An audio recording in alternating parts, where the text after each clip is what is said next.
নমস্কার বন্ধুরা, শান্তিপাস কিচেনে সবাইকে স্বাগত। আবার চলে আসলাম নতুন একটি ভিডিওর সঙ্গে। আজকের রেসিপি ধোকলা। নরম ও স্পঞ্জি ধোকলা কী করে বানানো যায় আজকে এই ভিডিওতে আমি দেখাবো। আসুন তাহলে শুরু করা যাক। ধোকলা বানানোর জন্য এখানে আমি নিয়ে নিয়েছি 1 কাপ বেসন। বেসনটা কিন্তু অবশ্যই চেলে নিতে হবে যাতে এর মধ্যে কোনো দলা না থাকে, তাহলে কিন্তু ধোকলাটা ভালো নরম হবে না এবং স্পঞ্জিও হবে না। এরপর আমি এখানে নিয়ে নিয়েছি একটু কালারের জন্য হলুদ গুঁড়ো, আর নিয়েছি হিং, আর নিয়েছি একটা পাতিলেবুর রস, আর নিয়েছি 2 চামচ পরিমাণ চিনি, আর নিয়েছি 1 চামচ আদা আর কাঁচা লঙ্কা বাটা, আর নিয়েছি হাফ গ্লাস মতন জল। এবার আমি ধোকলার ব্যাটারটা বানাবো। তার জন্য একটা বোলের মধ্যে বেসনটা নিয়ে নিলাম, আর দিচ্ছি একদম সামান্য পরিমাণ হলুদ, আর দিয়ে দিচ্ছি লেবুর রস। আমি এখানে একটা গোটা লেবুর রস ব্যবহার করেছি, আর দিয়ে দিচ্ছি 2 চামচ চিনি, আর দিয়ে দিচ্ছি আদা আর কাঁচা লঙ্কা পেস্ট, আর দিচ্ছি হাফ চামচ মতন হিং, আর দিয়ে দেবো স্বাদ অনুযায়ী লবণ। সব কিছুকে একটু ভালোভাবে মিশিয়ে নিচ্ছি। তারপর অল্প অল্প করে জল দিয়ে ব্যাটারটা বানাতে হবে।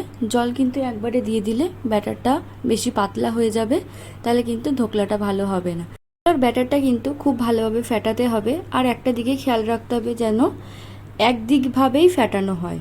ব্যাটারটা আমার ভালোভাবে হয়ে গেছে। অন্যদিকে আমি একটা কড়াইয়ের মধ্যে স্ট্যান্ড দিয়ে 2 গ্লাস জল দিয়ে গরম করতে দেবো জলটাকে। কড়াইটা আমি ঢেকে 2 থেকে 3 মিনিটের জন্য জলটা গরম করে নেব। এরপর অন্যদিকে ধোকলার জন্য একটা আমি কেক টিন নিয়ে নিয়েছি। কেক টিনটার মধ্যে সামান্য একটু তেল দিয়ে ব্রাশ করে নেব চারিদিকটা, যাতে ধোকলাটা সাইড থেকে লেগে না যায়। এরপরে আমি ধোকলার ব্যাটারটার মধ্যে 1 প্যাকেট ইনো দিয়ে দেবো। ইনোটা কিন্তু আমি নর্মাল ইনো ব্যবহার করছি, আপনারাও সেটাই ব্যবহার করবেন। দেখুন, ইনো দেওয়ার সঙ্গে সঙ্গে কিন্তু ধোকলাটা একদম ফুলে যাবে, ফার্মেন্ট হয়ে যাবে। খুব ভালোভাবে ফেটিয়ে নিতে হবে, আর ফেটানোর সাথে সাথেই কিন্তু কেক টিনের মধ্যে ঢেলে নিতে হবে। এবারে আমি কেক টিনটার মধ্যে ঢেলে নিচ্ছি। খেয়াল রাখতে হবে ইনোটা দেওয়ার সাথে সাথেই যেন কেক টিনের মধ্যে ঢেলে এটা বেক করে নেওয়া হয়। কেক টিনটা আমি একটু ট্যাপ করে নিলাম। অন্যদিকে জলটাও কিন্তু আমার গরম হয়ে গেছে। এরপর কেক টিনটা বসিয়ে 15 থেকে 20 মিনিটের জন্য ধোকলাটাকে আমি স্টিম করে নেব। 20 মিনিট হয়ে গেছে। এবার আমি একটু চেক করে নিচ্ছি ধোকলাটা ভিতর থেকে পুরোটা হয়ে গেছে নাকি। দেখুন, আমি এটা ছুরির সাহায্যে চেক করছি। একদম ছুরিটা কিন্তু ক্লিন বেরোচ্ছে।